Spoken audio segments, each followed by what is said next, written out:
natin ang Intramuros. Dito kami upang ipakilala at ipakita ang kagandahan ng Manila, ang partikular na lugar sa Binondo at Intramuros.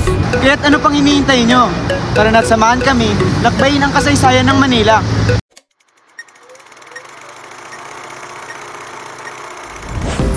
Aha, isang maulan na araw sa inyong lahat.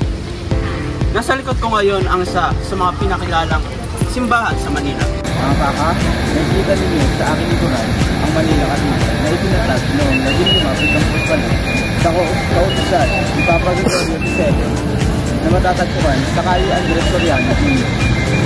Itinaas ang simbahan sa pagiging katedral noong 1579 at isang bagong gusali na yari sa nipa, kahoy at kawayan ang itinayo noong 1581 ni Obispo Domingo de Salazar, ang unang obispo ng Maynila.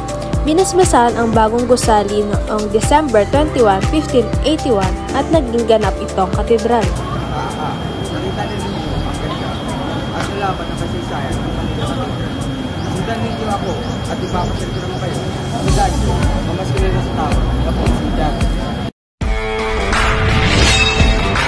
Mga kaka, makikita ninyo sa aking likuran ang tourist attraction na Fort Santiago. Halika't samahan ninyo akong lakbayin at alamin ang kasiysayang nakapaloob sa lugar na ito. Ang Fort Santiago ay itinayo noong 1571. Ito ay isang kuta o kastilyo na itinayo ng Espanyol na nabigador at gobernador na si Miguel Lopez de Legazpi para sa bagong tatag na lungsod ng Maynila sa Pilipinas. Ang kuta ng depensa ay matatagpuan sa Intramuros, ang napapadirang lungsod ng Maynila. Ang Fort Santiago ay isa sa pinakamalagang makasaysayan sa lugar ng Maynila. Ilang taon na ang namatay sa kulungan ito noong panahon ng mga Espanyol at ikalawang digmaang pandaigdig. Si Rizal, ang pambansang bayani ng Pilipinas, ay nakulong dito bago siya bitayin noong 1896.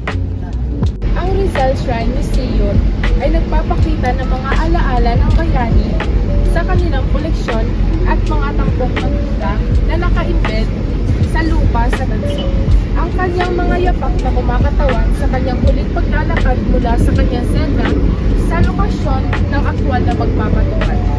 Hello mga kaka, ngayong alam na ninyo ang nakakikilabot na kasaysayan ng Fort Santiago. Alam kong nagugutom na kayo sa dami ng ating pinuntahan ngayong araw. Tara na at pumunta sa Binondo para kumain sa isa sa pinakamatandang gusali doon na kung tawagin ay pansiteria ng Antigua.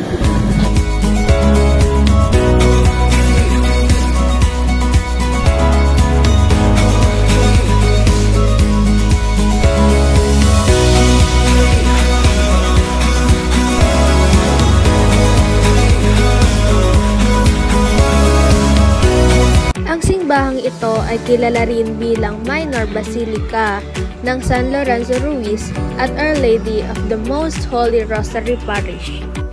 Ang simbahan na ito ay tinatag ng mga pari ng Dominicano noong 1596 upang maglingkod sa mga Chino na nag-convert sa mga Kristyanismo. Magandang araw mga kaka.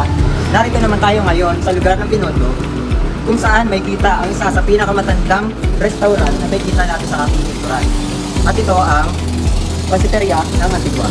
Kung mayroong isang restaurant na maaaring mag-claim na naghahain tunay na pagkain Chinese sa Maynila, ito ay dapat na Toho Pansiteria ng Antigua. Matatagpuan ito sa pinakamatandang Chinatown sa buong mundo, ang Binondo. Hindi ko kulangin at tinuturing bilang pinakamatandang restaurant sa Pilipinas. Bagamat ang mga ito ay hindi verified na sabi-sabi na ipinasa sa mga henerasyon. Na ang dahilan kung bakit ang pansiteria ay mas nakakaakit at nakakaintriga bisitahin. Ito ay tinatahak noong 1888. Ang Toho Pansiteria Antigua na dating pinamamahalaan ng 5 magkaibigang Chino. Ito ay nakaligtas sa mga digmaang pandigdig ng una at pangalawa. Kilala rin ito bilang New Toho Food Center. Hindi ito lumalabas kung hindi para sa ibang mga sinulat sa ibaba na nagsasabing since 1888. Malamang sa mas madaling marating ang restaurant sa pamamagitan ng paglakad tulad ng karamihan sa food established ng Binondo.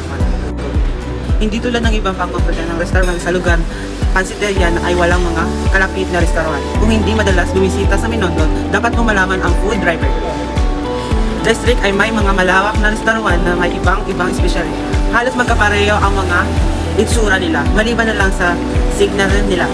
Ang ilan ay maayos na kanilang mga tindahan.